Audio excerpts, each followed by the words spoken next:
North Korea has long been called the Hermit Kingdom. Through a mix of crippling international sanctions and its own isolationism, the northern half of the Korean peninsula has been virtually cut off from the wider world. However, this state's isolation is hardly equivalent to weakness, and the world would be foolish to forget that even hermits can have claws. In the aftermath of Japan's defeat in the Second World War, the Korean peninsula was split in two. The northern half occupied by the Soviets and the southern half by the Americans. The Korean People's Army, or KPA, was formed in 1948 to give Kim Il-sung, the Soviet-backed leader of Northern Korea, the means to conquer the entire Korean peninsula. 2 years later, in 1950, Kim Il-sung attempted just that and drove his army all the way to Busan, before being defeated by an American-led counterattack. The timely intervention of China saved the newly declared Democratic People's Republic of Korea from complete collapse. But the ceasefire that ended the conflict proved to be a frustrating return to the status quo. Korea would remain divided. In the subsequent decades, the unresolved tensions of the Korean War came to define the role of the KPA. While the exact tactics and strategies of the KPA have shifted considerably over the years, two missions have remained consistent: ensuring the stability of the Kim family regime and providing the North Korean state with the means to dominate the Korean peninsula. The first of these missions, the protection of the Kim family regime, heavily influences the strict and authoritarian structure of the KPA. Kim Jong-un, the current leader of North Korea, is the supreme commander of the Korean People's Army and is the ultimate decision-maker in all military matters for the state. The loyalty of the military to Kim alone is ensured by the General Political Bureau, tasked with providing extensive political indoctrination, and the Ministry of State Security. It is a secret police force that reports directly to their supreme commander. Since 2013, Kim Jong-un has also carried out extensive purges to further ensure loyalty, resulting in the replacement of up to 80% of the KPA's top commanders. As long as the military remains loyal to the Kim family, any internal opposition to their rule can be crushed. Mass surveillance is a sad reality for the population of North Korea, with seemingly every aspect of a person's existence being monitored. While we may not face the same level of scrutiny where we live, data brokers who sell our personal information online are a huge problem. Thanks to them, anyone can access your personal information. And that's not just limited to marketing companies, but also individuals looking to do you harm.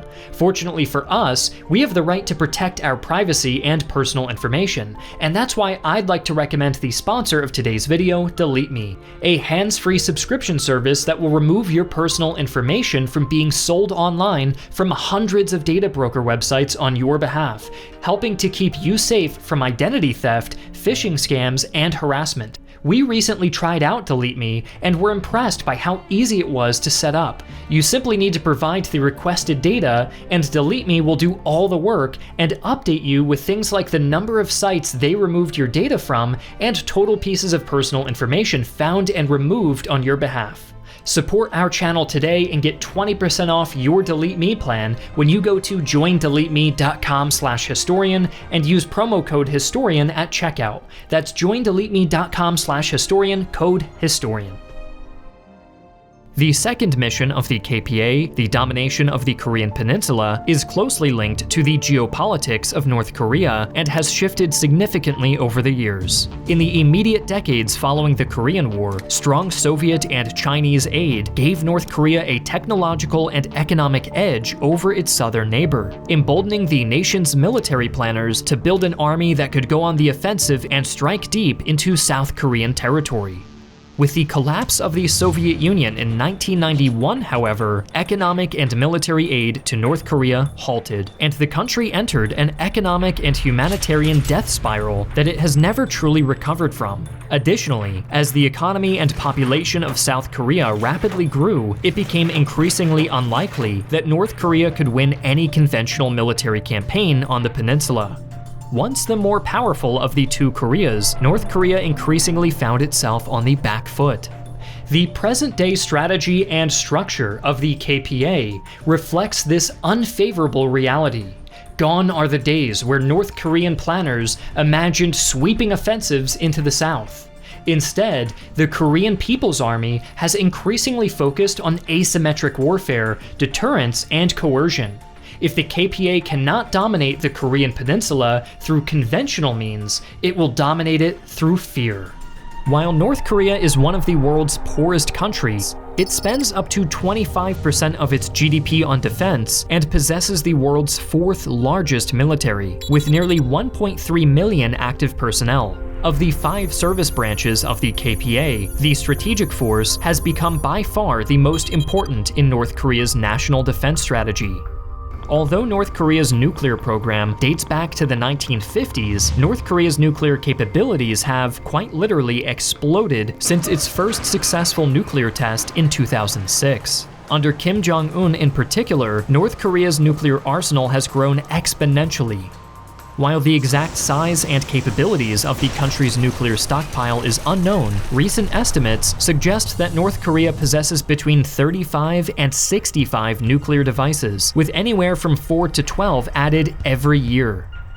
The KPA's Strategic Force claims to operate ballistic missiles that could launch these weapons into South Korea, Japan, or even the United States, although it should be noted that there is no conclusive evidence for this.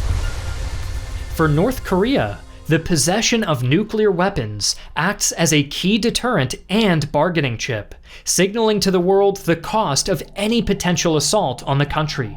This threat is underlined by Kim Jong-un's continued assertion that he alone will make any decision to use North Korea's nuclear arsenal, meaning that any perceived threat to his power could end in Armageddon.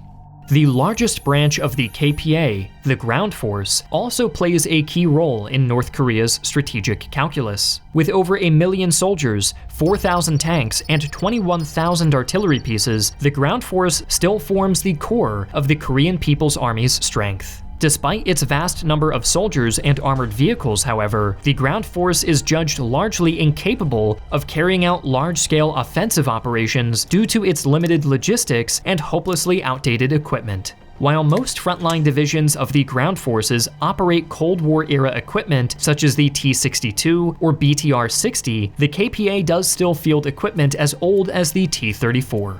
However, the lack of modern mechanized capabilities does not make the ground force harmless. To begin, the infantry-heavy force is well suited to defend the demilitarized zone on the North Korean border, which has been fortified with extensive tunnel networks, bunkers, and minefields. Approximately 70% of the ground force's considerable strength is concentrated on this border, making any enemy breakthrough exceptionally challenging. Additionally, North Korea's massive paramilitary organization, known as Worker Peasants Red Guard, possesses over 5 million members and would be able to supplement the ground force in times of war, providing the KPA with a nearly inexhaustible supply of troops and the ability to wage a protracted guerrilla campaign against any invader. Finally, rounding out the KPA's focus on deterrence and terror, the ground force maintains nearly 6,000 artillery systems within range of South Korean population centers. With essentially zero warning, these weapons give North Korea the capability to cause an estimated 100,000 casualties an hour in the opening stages of any conflict with South Korea. These casualty numbers could be even higher if the ground force chooses to launch its ample supply of chemical and biological rounds. In the skies above the ground force's merciless bombardment, the North Korean Air Force would also be active in any potential conflict. With 110,000 personnel and an estimated 545 combat-capable aircraft, the KPA Air Force is a formidable organization on paper. However, with many of its aircraft, such as the MiG-15, dating back to as early as the 1950s, the Air Force would likely not last long in any modern conflict. Compounding this issue are fuel shortages and maintenance problems, which result in the average North Korean pilot training for as little as 15 hours every year, which is less than the average American pilot flies every month. Nevertheless, the North Korean Air Force also fields the heaviest concentrations of anti-air weapons on Earth, making enemy air superiority over the country far from certain. The KPA Navy is the smallest branch of North Korea's armed forces and is, like other branches, primarily focused on deterrence. With only 2 Najin-class frigates dating from the 1970s, the KPA Navy's conventional surface capabilities are essentially non-existent. Instead, North Korea operates over 370 small attack craft and a fleet of over 70 diesel-electric submarines split between the country's 2 coasts.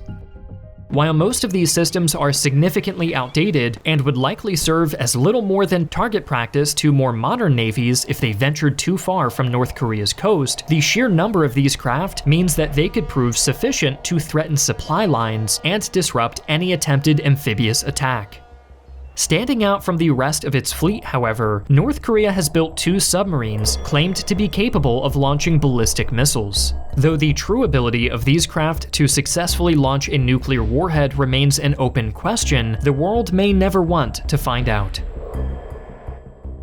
The final branch of the KPA is also its most elite. The Special Operations Force is perhaps the largest special forces organization in the world, with up to 200,000 soldiers. Of these elite soldiers, about 88,000 are estimated to be under the direct command of the Special Operations Force, while the rest are spread out over the other branches. Compared to the rest of the Korean People's Army, the Special Operations Force is provided with the best available equipment, though this is still rudimentary by Western standards.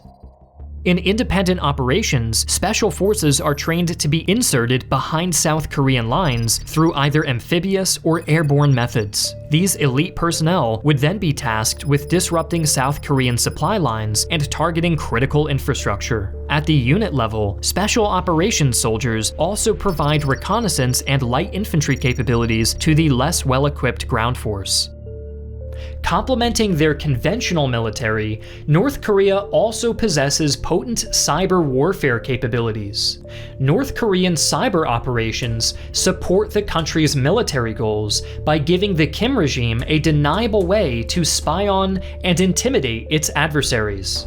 US intelligence services notably linked North Korean cyber forces to the 2014 Sony picture hack, which may have been motivated by the upcoming release of the movie The Interview. North Korea also uses its cyber operations to steal from financial institutions around the world, allowing the capability to potentially pay for itself. So where will the Korean People's Army go from here? To begin, it's very likely that North Korea will continue to give nuclear weapons and the strategic force a leading role in the nation's military strategy. It was once hoped that North Korea could be convinced to give up its nuclear weapons, but with the possession of nuclear weapons now legally enshrined in the country's constitution, North Korea seems to have firmly chosen its path. Next, it is likely that North Korea will continue to utilize unconventional methods to undermine its enemies. An example of this strategy is the ongoing transfer of artillery rounds from KPA storehouses to the battlefields of Ukraine.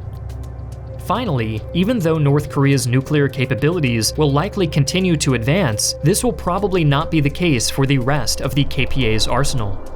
Critical shortages across the entire defense sector mean that the KPA remains largely incapable of modernizing its force to any significant degree. In other words, anticipate more nukes, but don't expect the T-34s to go anywhere just yet.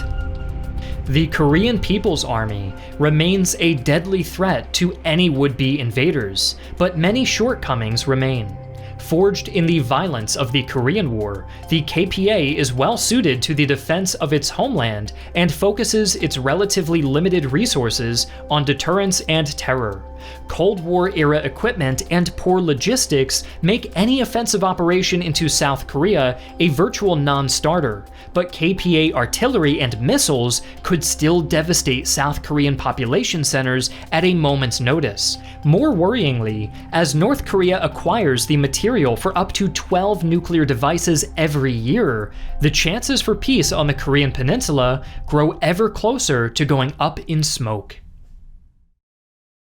Check out our website Armchair History TV for new exclusive Armchair Historian content every single month. Just recently, we released an exclusive on Stalin's brutal Great Purge. Many scenes in videos like these simply can't be released on YouTube due to strict guidelines regarding sensitive events and imagery. Our other exclusives cover the plot to kill Hitler and the Malmedy and My Lai massacres. And use promo code KOREA and get your first month for just 99 cents on our recruit tier.